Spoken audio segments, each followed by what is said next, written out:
नमस्ते, मैं doctor Vinay Kumar Gautam, consultant orthopaedic surgeon, Manipal hospital Kharadi. आज मैं बात करूंगा ऑस्टियोपोरोसिस एंड बोन हेल्थ के बारे में।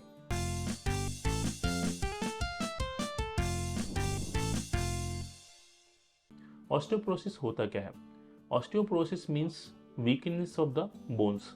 जो हड्डी होती है बहुत कमज़ोर हो जाती है। हड्डी कहीं से भी टूट सकती है, दर्द हो सकता है, इसको ऑस्टियोपोरोसिस बोलते हैं। ऑस्टियोपोरोसिस यूजुअली होता क्यों है? यूजुअली ये विटामिन D3 और कैल्शियम की कमी के कारण होता है। यूजुअली ये ओल्ड एज पेशेंट में ज़्यादा होता है, फीमेल पेशेंट में होता है। कोई और बीमारी है, पेट का कोई तकलीफ है जहाँ पे कैल्शियम का एब्जॉर्प्शन कम होता है, वहाँ पे ज़्यादा हो सकता है। 50 से 55 की उम्र के ज़्यादा के पेशेंट्स को ऑस्टियोपोरोसिस हो सकता है। अगली बात करेंगे कि ऑस्टियोपोरोसिस की तकलीफ क्या होती है। ऑस्टियोपोरोसिस की तकलीफ यूजुअली ये होती है कि पूरा बॉडी पेन हो सकता है, सिन पेन हो सकता है, बैक पेन हो सकता है। कभी भी थोड़े फोर्स से भी गिरे तो हड्डी टूट सकती है, ब्रिटल बोन होता है, ये ऑस्टियोपोरोसिस होता है। इसको हम बचाव कैसे कर सकते हैं? इसके सबसे इम्पोर्टेंट है आपकी डाइट अच्छी होनी चाहिए। कैल्शियम, विटामिन D3 का जहाँ पे भी सप्लीमेंट की ज़रूरत होगी आपको लेना चाहिए।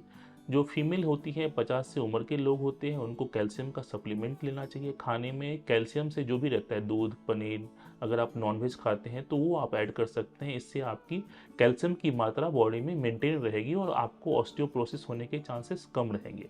अगर किसी को ऑस्टियोपोरोसिस हो जाए तो उसमें तकलीफ क्या क्या हो सकती है, डायग्नोज कैसे करेंगे? तो इसमें यूजुअली क्या रहती है, कभी गिर गए तो यूजुअली हिप का जो फ्रैक्चर होता है वो ऑस्टियोपोरोसिस में बहुत कॉमन होता है।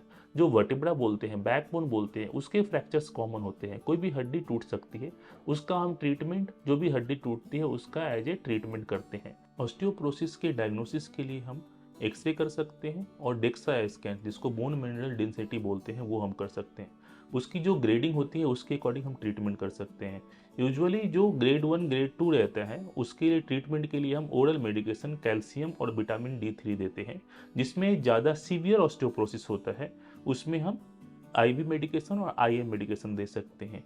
इंपॉर्टेंट ये है प्रिवेंशन ऑफ ऑस्टियोपोरोसिस। तो प्रिवेंशन ऑफ ऑस्टियोपोरोसिस के लिए एक मैंने ऑलरेडी बताया कि जो डाइट में कैल्शियम और विटामिन D3 सप्लीमेंट, जो सन में थोड़ा सा वॉक करना, ज़्यादा कैल्शियम की जो भी रहती है, दूध, और अगर नॉनवेज आप खाते हैं तो वो खाते रहिए।